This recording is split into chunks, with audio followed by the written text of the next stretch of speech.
And welcome again to Cottage Talk Full Time. I'm Russ Goldman. Joining me right now is Max Cohen, and live outside of Craven Cottage is Joe Tivey and Emilio Danello. This is our initial reaction to Fulham's very disappointing 2-1 loss to Reading, our initial reaction show. Let's not waste any time, guys. This is very disappointing. Joe, I'm going to go to you first. Your just opening thoughts on what you watched at Craven Cottage today. Yeah, I mean, it was disappointing because I was turning up expecting 3 points, looking at Reading in the table, looking at how we can score freely. I know I should never do that, being a Fulham fan, but yeah, it was disappointing. I mean, we had enough chances to win. Absolutely. Not just get a draw. Didn't. Yeah, I mean, Reading had started off quite well. Although we had a bright start, they countered quite well, and scored a very good finish for their first goal. Second goal looked a bit sloppy from our side of things, but we still had, decent chances, hit the post, hit the bar. And we should have converted more than one of them. But you got punished. We got punished today. And it's a wake-up call that this division is not a walkover. Nope. Never has been. Even though we did, I expected, and a lot of us expected, fairly comfortable day. So wake-up call, but I'm not panicking. Okay. Emilio, over to you. My first thought after watching this match, I think you're going to like what I'm about to say, not like the result. It reminded me of the Hull City match 2 seasons ago when we got punished. It felt like that again. What are your thoughts? Yeah, good point. It did feel like that against Scott Parker when we had Scott Parker as manager a couple of years ago. I think the Bristol City game as well that day when we lost 2-1 and we got a late goal to give us some hope, but overall, we had enough chances in the game, like Joe said. I predicted a 3-1 win, and we started rightly the first 10 minutes. But then, we were always under pressure from the counter-attack from Reading. We gave away 2 stupid free kicks halfway in the middle of our own half. We conceded another. We were just a bit wasteful in front of goal, and we conceded a few too many free kicks. We had a terrible referee, one of the worst referees I can remember. He set a bad precedence, early yellow cards, and that was a tone for the rest of the game. Any foul, yellow card. But we had enough chances there to get something out of the game, and we were wasteful in the first half. Bobby Reid, 1-on-1, you've got to score. Hit the bar, hit the court, hit the post. It's one of those bad days in the office. I'm not going to panic, but 2 defeats in a week does slightly concern me. I think we touched on this at the beginning of the season under Silva, his defensive record. We're starting to see a few goals conceded, bit of sloppiness. We gave Reading's hope and opportunities to score goal, which they took full advantage of. So overall, I think we threw that game away, to be honest. I'm disappointed. That's what frustrates me. They're a poor team, but that's not a great to our weaknesses, and we gave them opportunities, and they capitalized. So overall, have to give them on credit reflection, for that. We didn't deserve to lose, but the scoreline suggests otherwise. We lost, and we have to move on. I agree, and I'm just going to say this and go over to you, Max. This Steve Martin referee, he's not funny. Okay, I'm being serious. He's not. He was terrible, but that's beside the point. He's not the reason why Fulham lost in this match.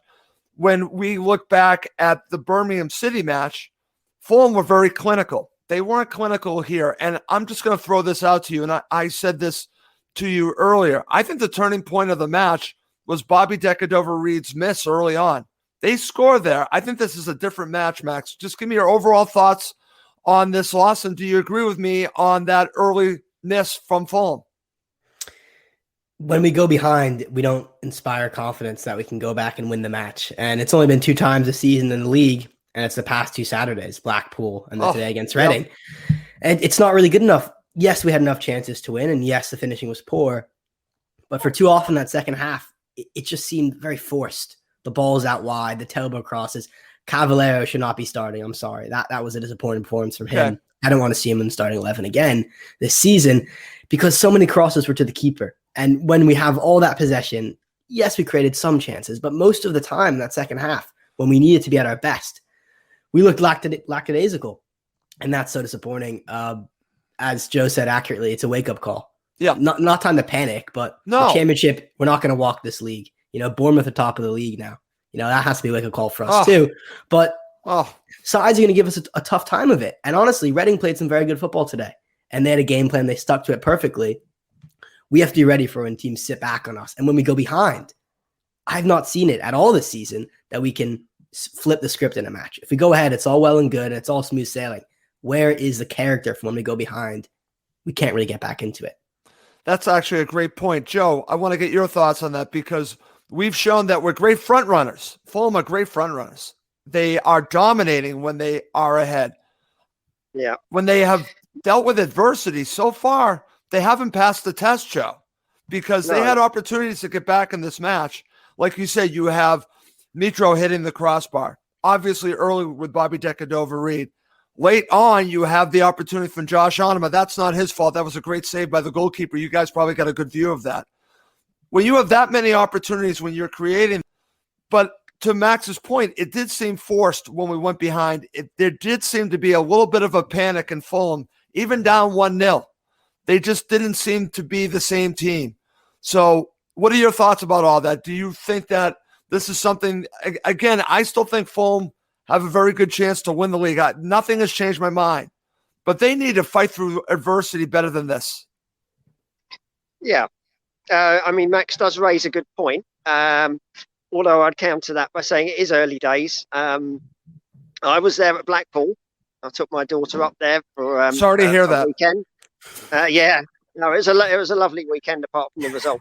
Right. But and we did struggle once we went behind to break the team down.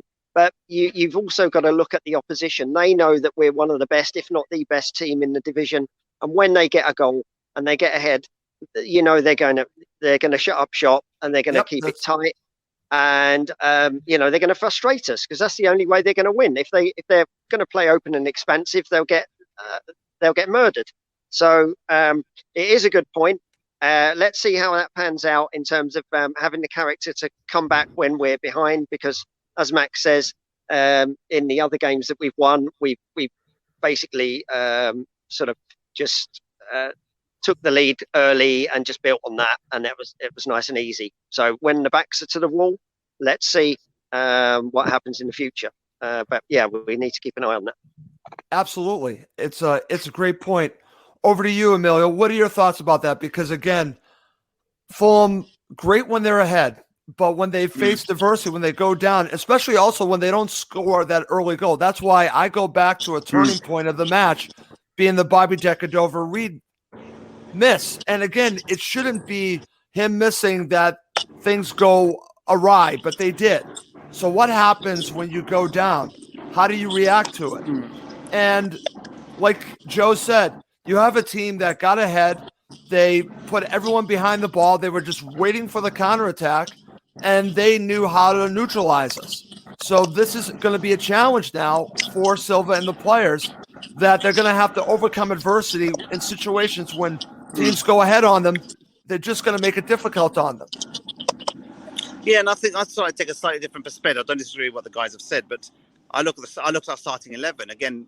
And many of us weren't necessarily complaining as such, but I think the balance in midfield was quite poor. I thought we were grossly under strength in that middle of the park, and I think that played to Reading's hands. I think Chalobah started off rightly first 10 minutes. I thought he had generally a poor game, to be honest. Me and Joe and others around us were crying out, make the change, Marco Silva at half time, bring on Muniz and bring on Onema. We actually said that. And so my turning point in the match is Silva not making changes until we're 2 down. For me, 1-0 down, you've still got 45 minutes and added time. You didn't make the change, Silva. You waited till the 55th minute when we're 2-0 down to make those changes. Too late for me. You saw things weren't working quite right in midfield in the first half. We gave away possession quite cheaply. Both goals, I think, were our own downfall to some extent. Yep. We looked generally just quite under strength, quite weak. Seri had an early yellow card. So again, he was sort of, another foul, he would have been off. So again, there was a tactical change when he got substituted. So for me, I think we should have made some changes at half time immediately, regain the balance and strength in midfield, and that would have given us more hope and more opportunity to get something out of the game. If we scored early in that second half, we would have won that game. But unfortunately, Silva, I'm going to criticise him because he's not God here. Just because he's had a good start to the season, he's made mistakes. But again, we don't focus on those. So we could give criticism where it's warranted, and sure. we give, and also similarly with productivity. But I think the midfield was weak today, and I think we saw that played into Reading's hands, and you saw the 2 goals stemmed from maybe just not having enough strength and depth in that middle of the park. Okay, so who would you have gone with, Emilio, if you were Silva? I would have changed it at half time. I would have brought Onuma at half time. We cried out and bring on Mooney's. Give him a chance. Give him 45 minutes at home in front of the home crowd, 1-0 down. We were all saying it around us at half time, but not when you're 2-0 down. You made some changes there. I would have changed it immediately at half time. Something wasn't quite working that first half. Maybe Mitrovic was unlikely. That nice touch hit the underside of the crossbar. Another day that would have gone over the line. 1-1 half time. We would have gone on to win that game. But it just the balance of that midfield just didn't feel right to me, to be honest. And I think Reading capitalised on that throughout, and they countered brightly, especially in that first half. Have to give them credit. You have to give Reading a lot of credit because they set up beautifully against us. They just played us on the counter, and both goals. Again, give them credit for both goals. But Max, what are your thoughts about that? It's funny because I'm going to just share this comment. That's very funny, Chris, because again, I was just talking about Scott Parker. I don't care that they're top of the league. I don't want Scott Parker back. I don't want Parker Ball. I know what we're dealing with a loss today. Nothing changes with me on that. But here's something that is a good point by Emilio, Max. I always complained that Scott Parker was reactive. Was Marco Silva reactive in this match instead of being proactive? Thoughts on what Emilio thought that there should have been a change at halftime. What do you think? Yeah, I mean, it's a fair point. I think whenever we play Sarria from the start, we're going to be essentially a man down when we're playing defense because he doesn't track back. And I think if you look at both the goals today, you can point a finger at the center mid in that situation. Did we miss Harrison Reed? Yeah, we miss Harrison Reed 100%. I think we also miss Fabio Carvalho. We didn't have a creative spark. Wilson, I thought, was off the pace. No one really played a good match there. I think that's fair to say. And that's kind of what worries me is consistency is key in the championship. You have a lot of matches coming thick and fast. If you're losing, 2 Saturdays in a row, there's an issue there. It's not a big issue, but I think the injuries are starting to creep up on us now. We have this great squad depth, but when you're missing key players in there, it's going to take its toll. I think with what Emilio said, that's fair. I think Onuma made a difference when he came on. I think Munoz definitely made a difference when he came on. First of all, let's give him a shout out. Great goal. He seems like someone who can be in the mix there.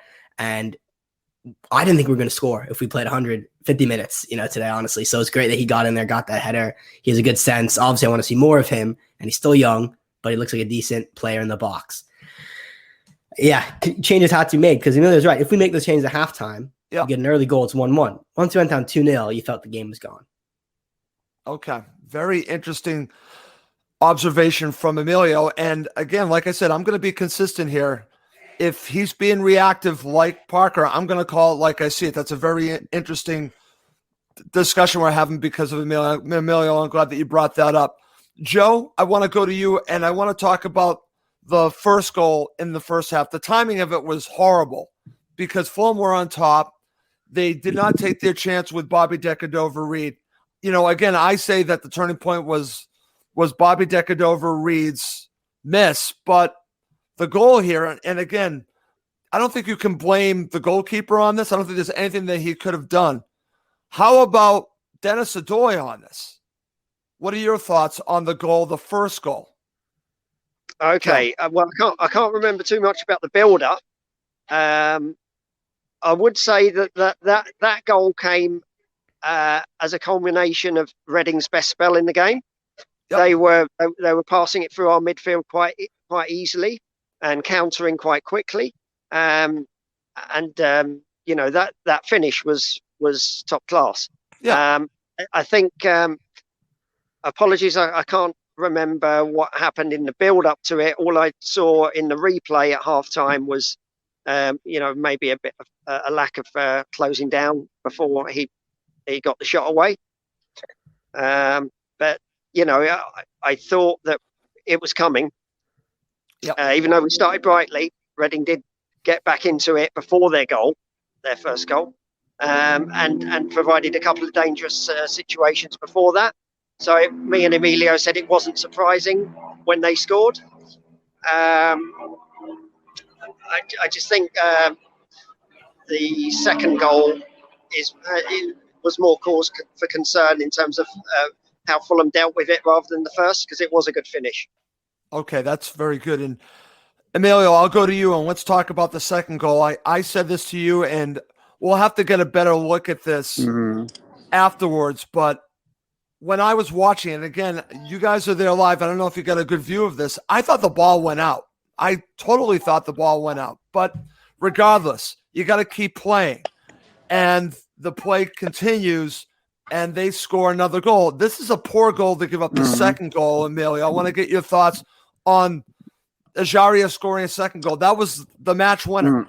Yeah, and I think just touching on the first point, I agree with Joe, because obviously the first goal, they had a free kick early on, and I think again we conceded a sloppy free kick, which our goalkeeper made a good save, a fingertip save, and then a second free kick we conceded as well. So again, we giving too many free kicks away in that first half, and we were a bit wasteful, not just finishing, but also with our passing and with our fouling. But the second goal, I think it was on the other side of the pitch, and me and Joe were reflecting on that. For me, it looked like, was there a misunderstanding between Dennis and the keeper? For me, obviously, wrong side of the pitch. Should the keeper have come for the ball? It just felt like the ball looped over Dennis from what we could see. None of us have seen the replay, admittedly. But all I can recall is there seemed to be a misunderstanding. Was there a misunderstanding? It was Tosin, actually. Yeah. Was there a misunderstanding between Tosin and the keeper? Was the keeper looked a bit static to me? But again, I've not had the hindsight of watching a replay. Just the first reaction was, I thought there was a misunderstanding between defender and keeper, and the keeper maybe could have done better. And then the Ejaria comes in. I think that was more in Tosin, right, Max? Yeah, that's what it felt like to me. But again, I haven't seen it. It was the other side of the pitch. I haven't seen a replay. Okay, very interesting. And Max, what did you guys see? What did you guys see then specifically around the goal? What actually happened there? Obviously, we haven't had that luxury of seeing replays. Well, for me, it was on Tosin. But Max, what are your thoughts about the second goal? Yeah, I think, the first issue is Ream gives the ball away. Yes. And we can't be doing that playing out the back. We just can't be. And then the other issue is I'm not sure who scooped it over to Ajaria. Might have been Swift. But he just has no pressure on him. And if you look at Sari's the only center mid I saw there, so Shallow was nowhere to be seen. Sari's almost sitting at the edge of the 18, not pressuring Swift when he loops it over. So there's just no really pressure on that assist. And then, I wouldn't point fingers at the keeper because Tosin was quite a ways away for the goal. It wasn't as if Gazaniga could have gone out and punched it. And Tosin just kind of gets out muscled and misjudges the ball. And you're right, it was very static because everyone just seemed to be standing still watching, and he has all the time in the world to slot it home. So it was a bit disappointing, that second goal. Yeah, definitely. But let's finish up. Coming up next, we're going to talk about the goal from Muniz, and then I'm going to get the guys' biggest takeaway from this match when we look forward after the match. Okay, over to you, Joe. I want to get your thoughts. Fulham are down 2-0. It's getting in late stages, and Muniz came on, and he has an instant impact.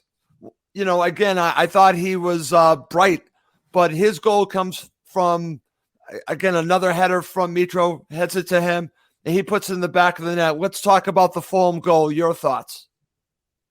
Yeah, we were getting desperate then. We were pumping balls into the box from midway in their half, and I thought we weren't going to score. It's going to be one of those days, but great for Muniz to score his first goal. Really pleased for him, and he was there where it counted, and that is what you want from a striker. I believe his main attacking threat is with headers, and he was in the right place at the right time. So really pleased for him.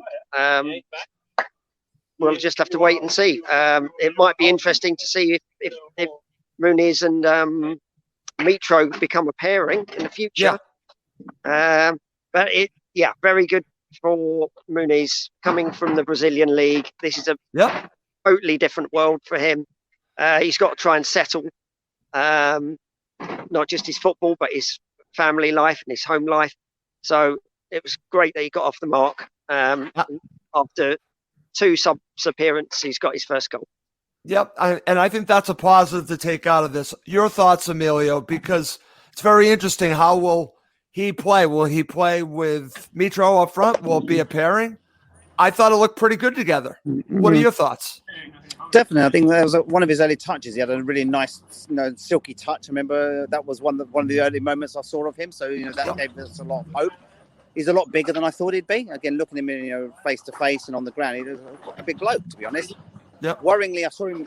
He picked up a knock about 5-10 minutes before the end of the game. So I don't know if you guys saw that, but he was limping. Yep. 5 minutes before the end of the game and right through the added time. So hopefully he's not picked up an ankle injury or some sort of hamstring. That didn't look too good, to be honest. But there's hope there. I think him and Mitrovic potentially could be a good pairing there, to be honest. He's going to have to play more games, but clearly he's picked up a knock, so we need to see the outcome of that. But the guys behind me were saying some of the video clips they've seen of Mooney's were all from headers, and clearly he was in the right place and then scored a header, and gave the fans some hope. But it's it's one of those things, too little, too late. But too little, too late. But we still had enough quality there. It's like to Max's earlier point, a lot of crosses into the box. Some of them not too good. Some of them, keeper made a great save from Monum at the end. I thought that was going in. And maybe we'll debate also the Mitrovic. We haven't seen the incident there at the end, but our reaction immediately, right in front of us, was he was tugged. Mitrovic didn't go on the ground immediately. I don't know what the replays are suggesting. We felt it was a penalty, but I'd like to see what you guys think based on the replays that you guys have seen. Max, what are your thoughts about this? And I'll just share that Gentleman Jim thought that Mitro just went down. Well, I'll just share that with you guys. I thought he stood up quite well. I thought, he looked quite strong, didn't he, Joe? I don't know what you saw, but from what I saw, Mitrovic stayed longer on his feet than maybe he would have done normally, which intended that he was trying to do his best to stay on his feet, and then maybe got pulled a little bit too hard, and and then fell. I don't think he fell dramatically from what I saw. But then again, in the moment, sometimes you sort of take a different perspective, don't you, when you're there hoping to get something right. And as we always say, Emilio, it's the hope that kills you. Yeah. Especially at the end of a match like that. It's the hope that kills you. Max, what are your thoughts about it? You and I saw replays of it. Again, I just heard Gentleman Jim keep saying that he thought that Mitro went down pretty soft. I'm paraphrasing, but he didn't seem to think it was a penalty. I tend to agree with that. Yeah, I think it was. He was kind of leaning into him, looking for it. But it was actually unfortunate because Onama was coming around and looked like he might have had a shot off. Yeah. And Mitrovic kind of swung a leg at it and took the ball away from his own player. But it was all kind of frantic. And although it was nice that we were really piling on pressure in stoppage time, it's not enough, though. It's too hurried. And you take a step back and you say, it's Reading at home. And that just would have been for a point. So just by that token, it was a disappointing afternoon. Absolutely. Regardless, even if they got a point out of it, it was going to be disappointing, Max. And let's finish up. Again, we will have we're going to have another combo show. The combo shows have been great, which will preview the Leeds match, and then we'll look back at this in a more post-match style show. But what's the biggest takeaway you take out of this match, Max, when you look back at it? I think Joe said it the best when he let off the show. Is a wake-up call. We've had a lot of happy times. Didn't we say that after the Blackpool match? Yeah, we did do. And I think we responded well in the week. But I think this is a bit more worrying. You got 2 losses in consecutive Saturdays. It's a tough league. And yes, we have the quality, but I think so much of our success rests on getting the first goal. Yep. And either we get that first goal, which I'm happy to do, or we find better ways to get ourselves back in a match after trailing. And I think people have pointed to Marco Silva's record at Everton, disappointing point tally after going behind. That can't happen at Fulham. In the championship, you're not going to have smooth sailing up 1-0 every single match. You're going to need to fight back. So again, not saying we're not going to get promoted, not saying that this is a disaster, but this team just understood in the past week, this division, there are no easy matches, and they have to step up a bit more. And I think we'll get players back from injury. Carvalho coming back will be big. Reed should be back. And we'll have more rotation, but definitely. I agree. Over to you, Joe. Do you agree with Max that the biggest takeaway is also what you said at the beginning of the show? Yeah. Like I said before, Max did raise a very good point about how Fulham play going in front and how we play going behind. Yeah, really good point. I suppose in a light-hearted way, my takeaway from this game would be don't come to Fulham ever expecting a win. Because I don't often do that. But I thought today I'm just going to turn up. You did it today, though, right, Joe? And 3 points in the bag. Yeah. So I'm not doing that again this season. No. Well, honestly, Joe, every blade of grass, every tackle, every shot has to be fought for in this league. yes. And even though the results have been spectacular, some of them, 4s and 5s, I'm not going to take this league for granted. I totally agree with that, because I'm going to tell you, watching it before the match, I had that same attitude, and shame on me, because this league is vicious. It eats you up, and every opponent can beat you. And I don't care who it is. And we found that out again today. Reading are just an average championship side. Blackpool are below average championship side. And look what's happened the last 2 Saturdays. Emilio, what's the biggest takeaway you take from this? And we'll wrap it up.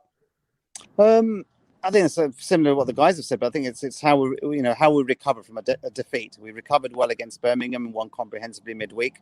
We've got to do the same again in our next league game against Coventry City next week. But it's, I was hoping to go unbeaten all season at home. That would have been nice, but unfortunately, don't take nothing for granted. And that's why I thought after the Blackpool defeat, it was good to lose early in the season, because it's a wake-up call and you can start to reset expectations. But to lose twice in a week, I'm not worried. I'm not panicking, but what is seemingly an easy-ish start to the season, we've lost a quarter of our games. So that's just a bit of a reset there, to be honest. And I think, obviously, you've said we haven't picked up any points after going behind in a league game this season. So that's something we need to work on. But it's about focusing. We've had a few injuries, but this squad is probably the best in the division. So we should have enough quality and depth there to replace the likes of Harrison Reed and Kenny Tete. But we're starting to see, we're not, Birmingham, we were good. But Blackpool, one-off bad game today. Reading capitalised on our mistakes, and they turned us over. So I think let's just look forward. We've got enough quality here, but we just need to reset those expectations. Like the guys have said, we're not going to walk this division as easily as people think, and there's going to be harder games than today, and Blackpool. So we've got to rise above this and actually just turn all the teams over. Just play to our strengths. And at times today, I think we were just wasteful, and we gave Reading too much possession, and they looked dangerous coming forward. And I think that was our own downfall, to be honest.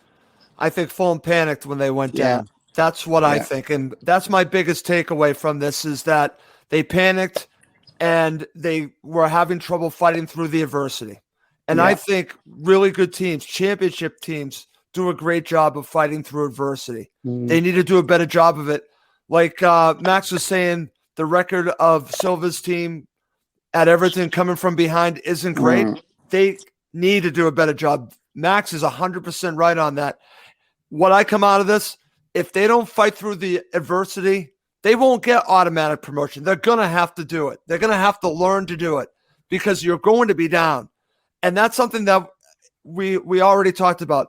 They're great front runners. I need them to be a team that really focuses and finds a way to win. This is finding a way to lose. They found a way to lose today. You need to find a way to get points when you're behind. They need to do a better job on that. That's my biggest takeaway. They need to do a better job of fighting through adversity. They did not do a good enough job today. And they got what they deserved, the 2-1 loss. That's my thought. I know you guys might disagree with them. That's the pressure that comes with it, with being the favourites to win the league. So that's something they have to think. They have to right. But they have to take that pressure on, Emilio, and they have to fight through that pressure. Are they feeling the pressure? It's adversity. They need to fight through it, and they need to do a better job. Great job, guys. Both of you. Thank you, Joe and Emilio, for joining us outside of Craven Cottage. As always, my media savvy man, Mr. Max Cohen, the man, the myth, the legend, Mr. Cohen. Thank you, as always, for joining us. But we're going to wrap this up. For Joe, Max, and Emilio, I'm Russ Coleman. Thank you, as always, for watching Cottage Talk.